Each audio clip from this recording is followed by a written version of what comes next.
Now, of course, the Cover 3 tailgate has already gotten a chance to be able to consume the locks and move those lines. They're, sharpened up just by us even having a show. So now how about like the way the game is even going to play out? And we will begin. Should we go chronological order, or do you want to reverse it? I think we should go chronological because that's the way I have my notes written. Okay, Tom. Well, let's start then. On Wednesday night, December 31st, the Cotton Bowl quarterfinal between Miami and Ohio State. Is it oversimplifying to say that this game is decided at the lines of scrimmage? No, that is where every game is decided, Chip Patterson. Okay. Well, you can play to the perimeter if, you need to. If you're a coward. Obviously, and this is going to come. I mean, it doesn't get more man ball than Cristobal going up against Ryan Day in this kind of setting, in this kind of scenario. So what is the key for Ohio State to make sure that they are able to give Julian Sayin a little bit more time and allow Julian Sayin to get a little bit more comfortable than he was the last time we saw the Buckeyes, which of course was a 13-10 loss to Indiana, where the sack count doesn't even necessarily account for the way the game played out in terms of disrupting the flow of the downfield passing attack for the Ohio State offense. I mean, if you want to try to slow down Miami's pass rush, I don't think the formula is anything that complicated than what you would typically do. Is you got to try to run the ball. Like if you look at Ohio State's run game as a whole this year, it hasn't been explosive at all, which kind of limits its overall impact, but it has been mostly effective as far as like a down-to-down basis. They've been pretty good at getting like those 3, 4, 5-yard runs to just keep things on schedule, trying to draw the safeties up closer to the line of scrimmage, and then bam, they hit them over the top with the passing game. But we saw, when they struggled against Texas, they only ran for 2.3 yards per carry. When they struggled against Indiana, they only ran for 2.2 yards per carry, which was made sure they weren't able to slow down those pass rushes, which put Julian Sayin under a lot of pressure, which led to the 2 worst performances we have seen from Ohio State offensively all season long. So can they do it against Miami? I don't know. I think that if you look at Miami, clearly incredible pass rush, incredible defensive line. I don't think that overall their run defense, to me, is as good as Texas or Indiana's. I think that there's more of a chance you can get them there. But you have to prove that you can do it. Because if you don't, and they're just allowed to kind of pin their ears back a little bit, I do think that in the secondary, they have enough size. Like if you look at their corners and their safeties, they're all like 6'1", 6'2". Like that, it is a big secondary. So I think that kind of helps them dealing with Jeremiah Smith and Carnell Tate. The one thing I do wonder about, though, like, can this be a Max Clare game for Ohio State? Because if you look at where Miami gets, like their linebackers aren't great in coverage. So if Ryan Day is able to figure out ways to get Max Clare on their linebackers, I do think that could be a matchup that Ohio State's able to exploit regularly and to great effect. So that is something I'm looking for. But I do think that it's all going to come down to, can we run the ball? If they can't, it could look a lot like the Indiana and Texas games. I agree with that a lot. I do think that this is the best test Miami has had as far as receivers so far this year in a different way. Right? A&M's receivers are good, like really good, in fact, but they are not like they don't have the same size that Ohio State has. And so I'm curious. Like Miami's got some length too, so it's not to say that they can't handle that. It's just a bit of an unknown, test for them right now. Ohio State's offensive line was like a little bit not amazing down the stretch, whereas I thought like first half of the year they were really, bullying people. I do think that the speed with which Sayin gets the ball out is pretty important here. And he doesn't hold the ball very long. Like he is 1-2 go, like gets it out really fast. How much can that neutralize Miami's pass rush? Like that's another thing I'm looking for here. And then Ohio State, I know they lost those guys off last year's team, but like they're pretty damn good on the defensive front still, especially in the middle. Nobody's really run the ball on them like much at all this year. And so like Miami, they were able to do it against Texas A&M, especially down the stretch, and that helped them win the game, put it away, and whatnot. Can they do the same against Ohio State? If not, like Beck does not throw the ball down the field much at all. Can Ohio State just play a million guys in the box, flood those kind of short intermediate zones? Can they tackle some of those Miami screens? That's kind of what's on my notepad here as far as like, does Ohio State win, and if so, by how much? I think one of the elements too is, you guys made some great points. Total agree on the lines of scrimmage. Can Ohio State protect Julian Sand? They failed to do so against Indiana, but I think part of that as well was the disguising that Indiana did for the defense, because Julian Sand did not look comfortable. Bud was saying, get your hands out and get the ball out of your hands quickly. He didn't know where to go with it quickly against Indiana. And that one thing is Corey Heatherman's going to have to try to disguise, confuse him a little bit, because as somebody who's, completed a really high percent of his passes, 77%, he clearly knows where to go with the football. And if he does, he can pick you apart, get it out quick. And that can be, nothing frustrates edge rushers, sackers, guys that are getting after the quarterback. Then you think you've got him and the ball's gone. So it's got to be a combination of, can Ohio State protect, but also can Miami confuse Julian Sand, rattle him a little bit? Because I'm very curious to see how Sand bounces back.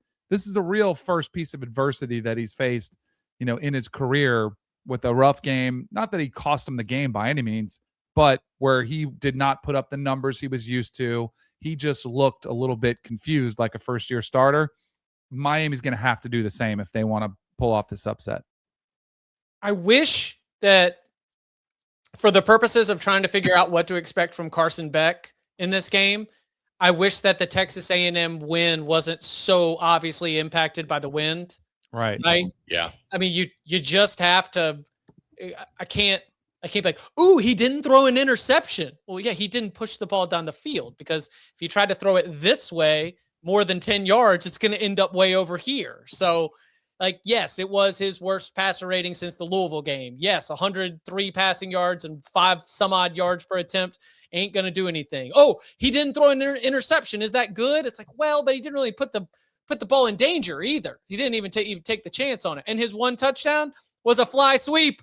It was the old little pop pass right there. So I mean, Danny, how do you grade or even set expectations for what Carson Beck can be in this game? Because Bud just said it, and I think about this because Bud just said, doesn't really push the ball down the field. And I think I agree with that, right? But do you think he's got it in him? You think he's got the juice to be able to step up and make some big time throws? Because we will be in the opposite.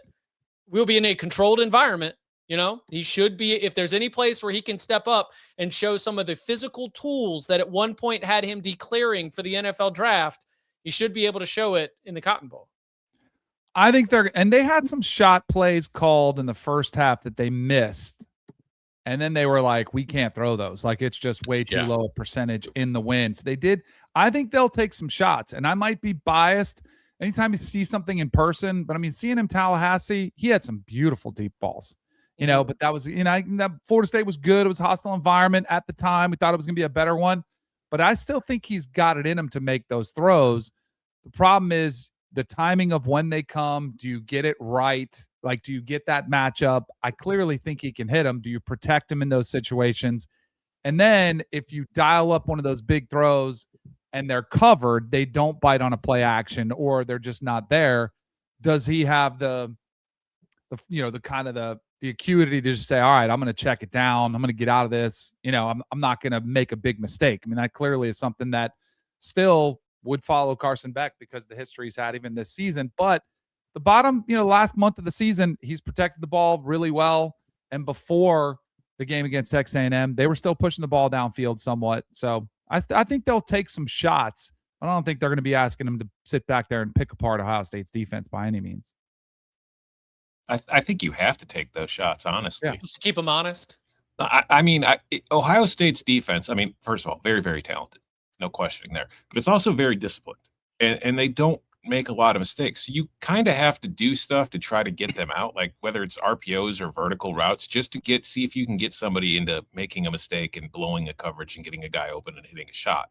So I think you're going to see Miami doing that. Another thing I think that you should look for in this game is, I don't know the officiating crew who is working it, but I've watched a lot of Ohio State this year. Their defensive backs are handsy.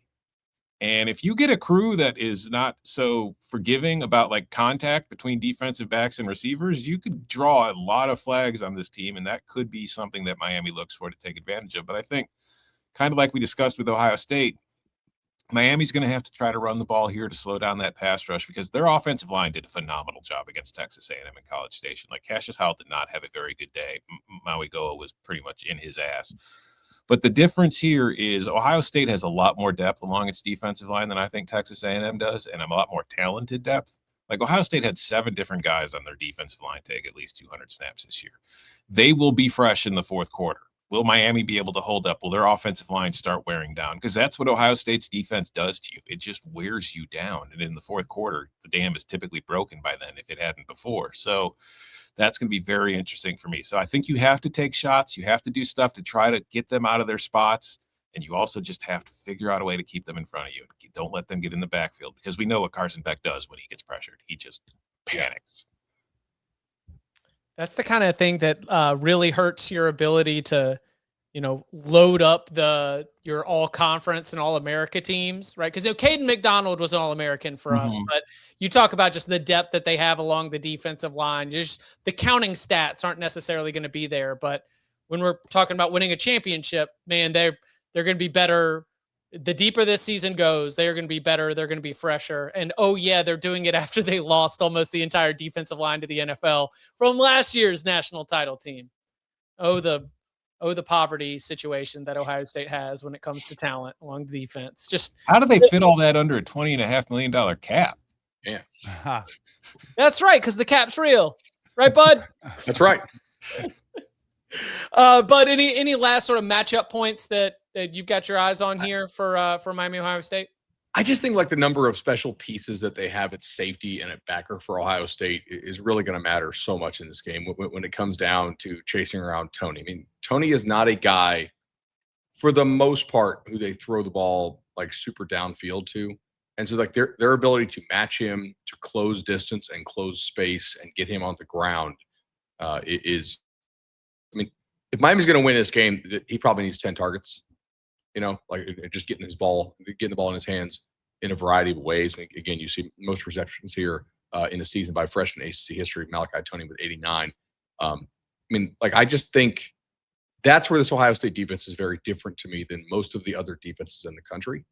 And so I think that's a major matchup edge for Ohio State. So, like, how does Miami scheme around? I think Ohio State's corners are good, by the way. Like, they may not like all be first round type guys, but maybe it's not Tony. Maybe they have to have guys from one-on-ones on the outside, like Danny said.